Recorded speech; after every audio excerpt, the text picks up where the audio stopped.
Hi everyone, my name is Emma and I'm REAP's Energy Storyteller Fellow. I hope you've been following along with this 2024 Railbelt Energy video series where we've shared a bit of background on our current energy context here in the Railbelt region, our local electric utilities, and the role Cook Inlet natural gas plays in our energy system. I'm relatively new to the Alaska energy ecosystem, and I've enjoyed learning more about these important issues in the lead up to REAP's event at the Anchorage Museum this evening. I wanted to share some of the few key takeaways that I've learned so far. For a while here in the Railbelt, we have been very dependent on Cook Inlet natural gas for most of our electricity and almost all of our heating needs. And I've also learned with so much local supply and a relatively small total demand across homes and businesses here in the Railbelt, prices for that natural gas in the inlet have stayed relatively low and stable for a long time. But state reports and announcements from the largest producer left in the inlet, Hilcorp, have shown that as soon as 2027, relatively affordable Cook Inlet natural gas supplies could decline to the point where they are not enough to meet local needs.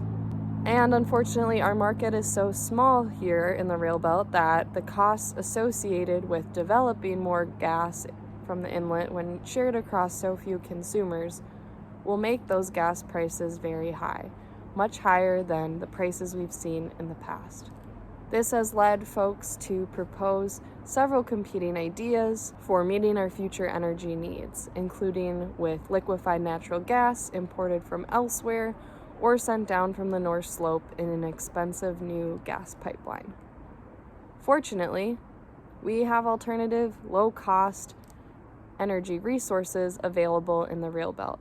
In fact, a recent study from the National Renewable Energy Laboratory found that developing our local renewable energy resources at the speed and scale necessary to fill future gas supply gaps could save Railbelt ratepayers over $1 billion collectively between now and 2040, even after accounting for the costs associated with integrating those renewables onto our grid.